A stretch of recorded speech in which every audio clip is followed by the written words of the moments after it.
Fearless Female Fridays with Ayanda MVP on 947.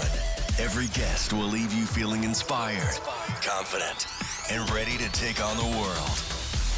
What's up? It's your leading player, Ayanda MVP, with another fearless female interview. Today, Tatiana Ndlovu is going to be joining me.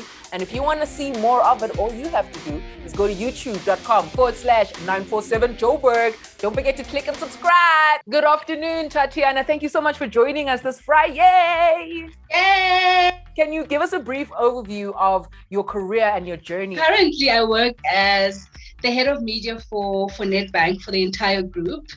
I've been at it for 3.5 years. When I was about 18, going on 19, so I was still a baby, I worked in sales at YFM back in the day with Kabzela, the likes. Very fortunate to be given an opportunity to start my career at YFM because I was fresh out of high school. When I finished matric, I really wanted to do a degree in drama, but money was a bit of a problem at home. So I just thought, you know what, let me find something to do. So I stumbled upon my career, but I do think it's what I needed to do. And then 3 years later, moved on to SA breweries, etc. And then 18 years later, I'm now at Nedbank looking after their media. So marketing is my space, particularly around digital marketing. It's an area that I'm passionate in. So analytics, data science, that sort of stuff. How did you actually manage to fit with the brands that you're working with at that time? You know, the one thing that I love about myself is I adapt so quickly. Change is not the one thing that I'm struggling with. So I love change. I love coming into different verticals or different industries and learning about the industry, because as you learn about the industry, you learn about yourself as well. You know, you want to make sure that you work with brands or for brands that resonate with you. You want to make sure there's shared value, shared vision in order for you to be able to give the best of yourself. What have been the challenges for you? And I obviously have to say being a woman, because number one, the assumption is that women usually can't really do as much. Number one, the salary gap or the payment gap. So in any industry, actually, it's not just my industry, women are paid far less than what men are paid. Anything between 25 to 35% of a gap or variance between what men get and what women get. When you are paid less for your skills, you start to devalue your skills, because that is invariably what your employers are telling you when they don't want to pay you the same amount of money that your male counterpart is being paid. And then the second one, I think, is a culmination of all sorts of things that happen to a woman in a workplace and outside of a workplace for that matter, is imposter syndrome, right? And loosely defined, imposter syndrome is doubting your capabilities, feeling like you're a fraud, feeling like you don't deserve the accolades and the praise that are due to you, because you just don't feel like you're good enough, because that's what women have been systemically told, that they're not good enough. Now let's put that situation in a relationship situation, because there are so many of us modern girls in this day and age, and we're still single. We're single because now we don't really know what's going on with the opposite sex. We don't know what they're thinking. Absolutely. And we feel like they dominate us. The worst that someone can say is no. And then what? Okay, let's move on. So we just don't feel empowered as women in any space. You know, it's as if we need permission. Women need to start doing is harnessing their uniqueness. It's owning their authenticity. And realizing that you can set boundaries. And boundaries don't mean I don't like you or I like you less. It just means I need you to please just toe the line where I'm concerned, because this is what I'm willing to accept. This is what I want. And equally, you can set your boundaries and I'll respect your boundaries as well. We're very scared to set boundaries as women, because we feel like the minute we do that, we're going to get rejected and we're going to lose what we're looking for. And if that's the case, that's okay, because then you are interacting and engaging with the wrong person. Anytime where you feel like you must bargain or campaign, just realize that you're in the wrong space. And it's also very important to start doing it from a young age, like as a young adult. And that's how you've been involved with the Spirit of the Youth program. Please tell us more about it. it's possibly the most rewarding thing I've ever done in my life. The funny thing is, like, you don't even get compensated for it, but that's not the point, right?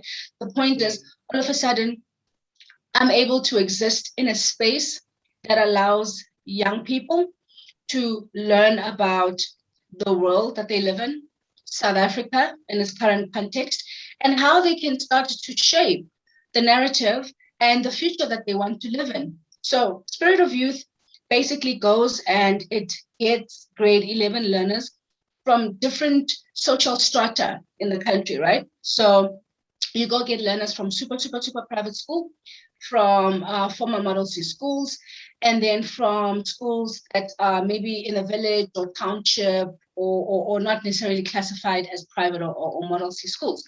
You bring these learners together, you split them into group, and you get them to do exercises that allow them to start to look at things a lot deeper than they are right now.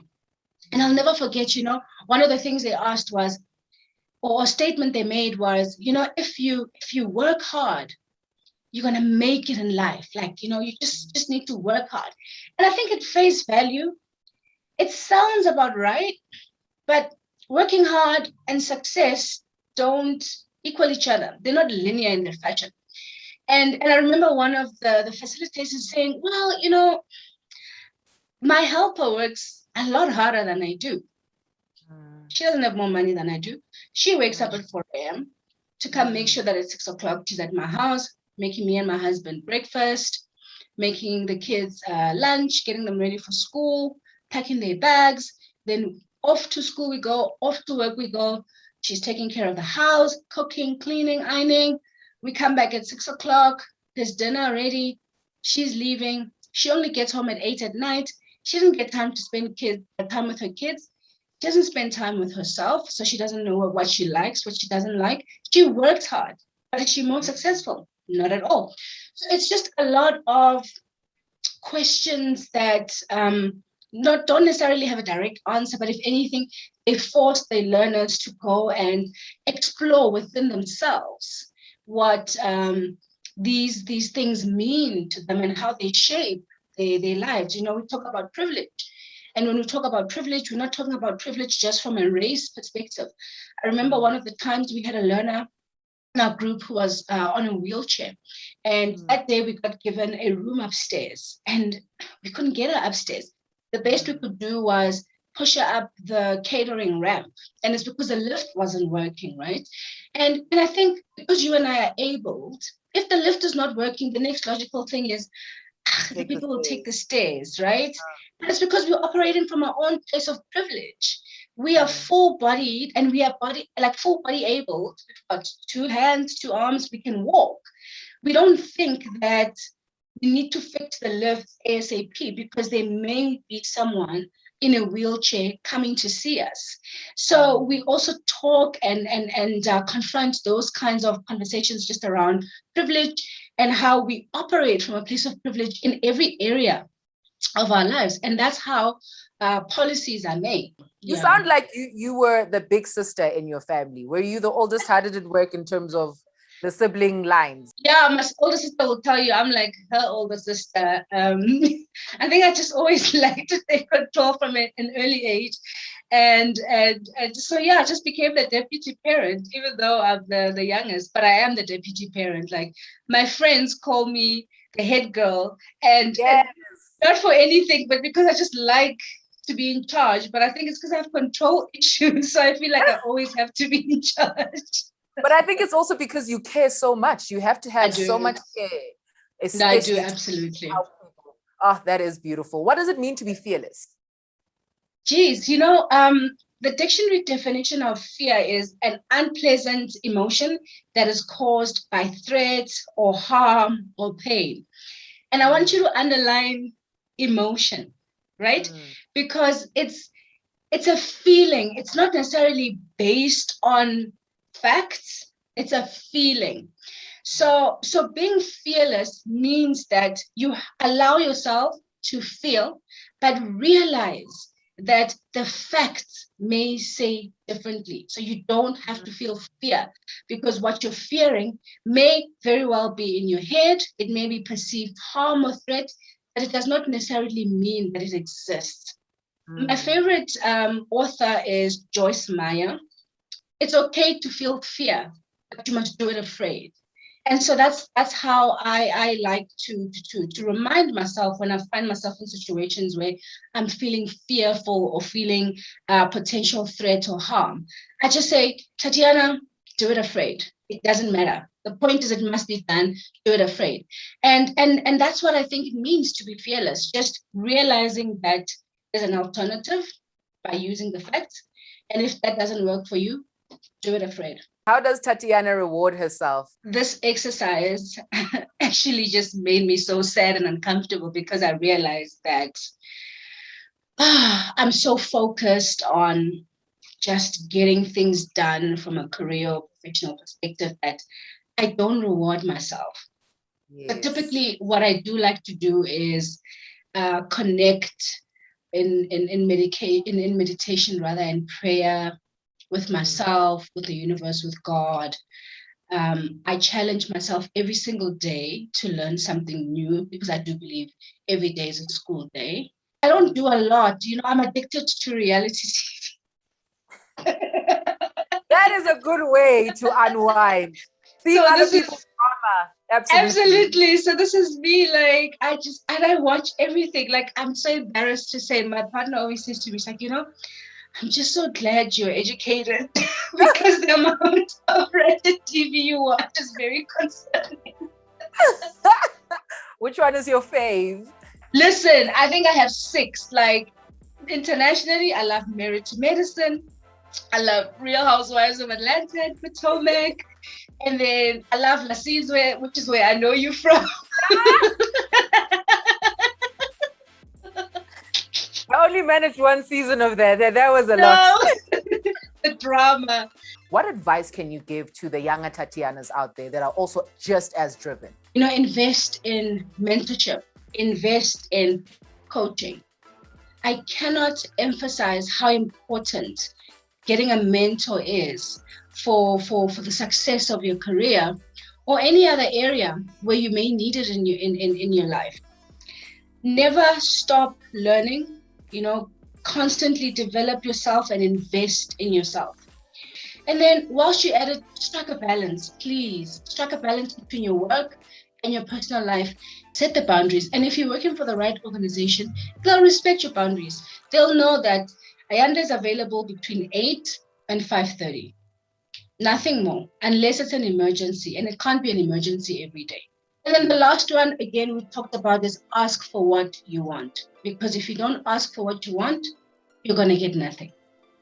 And no sounds a lot better than nothing, because a no immediately redirects you to something else or to someone who can help. Are you going to write a book or maybe something small? Listen, it's so funny because I enjoy content. So I did a dissertation for my master's a couple of years ago, which was published last year. And it definitely got me thinking about publishing a lot more. So in my other life, I teach as well. So I lecture, and I was fortunate enough to anchor and write a module for one of the prominent schools in the country. So it's something that I want to just keep investing in and harnessing and doing more of those, because I enjoy writing, I enjoy reading, I enjoy the thinking and the ideation process. And so writing a book is definitely in the horizon. But I think, when you write a book, it must be worthy to read, right? You can't just write it for the sake of writing it. So I think let me gather a lot more life experience and pen it maybe in the next 8 years or so. Tatiana, thank you so much for joining us this afternoon, and I hope you have an amazing weekend. Bye. Bye. 947 with Ayanda MVP.